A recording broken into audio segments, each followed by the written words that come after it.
Ce que je me souviens en tout cas, c'est qu'il y a eu une république incroyable avec Bonaparte qui était au pouvoir. Il a pris le pouvoir, il passe empereur.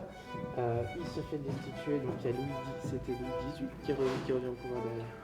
C'est mon histoire. Louis XVIII, les 100 jours, il revient au pouvoir et après c'est une restauration. J'ai fait un 2i très très douce, tu vois. Non, je cherchais juste au-dessous du 3 ans.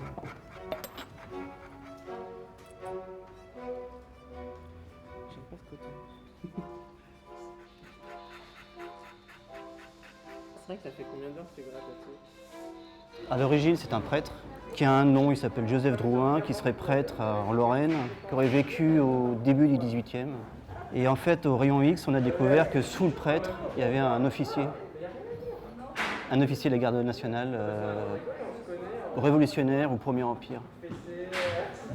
Et donc, depuis qu'on a découvert ça, après autorisation des propriétaires, on a décidé de dégager toute la peinture qui recouvrait l'officier pour le retrouver. Donc depuis bientôt un mois, je suis en train, avec l'aide des autres élèves, d'enlever tout ce costume de prêtre.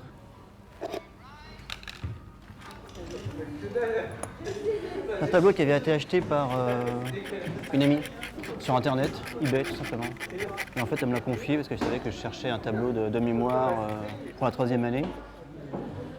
Et donc je lui ai dit que ça allait me prendre une année pour le restaurer. Elle me l'a confié sans problème là-dessus. La première année, on doit travailler sur un tableau qui nous appartient. Donc on peut faire toutes les bêtises qu'on veut dessus. La 2e année, on est censé avoir un tableau à quelqu'un qu'on connaît bien, qui est plus à nous. Et la 3e année, c'est un tableau qui pourrait être un client, un véritable client. La base de la restauration, c'est une intervention minimum. Donc on essaye vraiment de faire que ce qui est nécessaire pour la toile.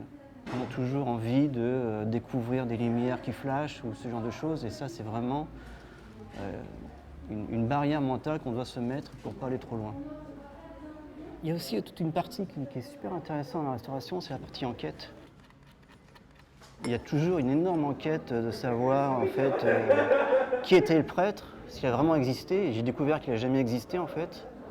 Et j'ai épluché les archives départementales de 2 régions pour savoir qu'il n'existait pas.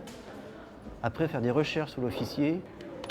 Même les livres ont été repeints, c'est-à-dire que les anciens titres, ils ont remis des titres de livres qui correspondaient à l'époque du prêtre. Et ça nous permet de sortir un petit peu de certaines routines de la restauration, qui est de gratter toute une journée, une toile. Ça permet aussi de voir un petit peu les à-côté de la restauration. Vas-y, chante-moi vite fait. Mime-la. De retrouver une fraîcheur à un tableau, de pouvoir le restituer comme il aurait pu plus ou moins être à l'époque où il a été peint.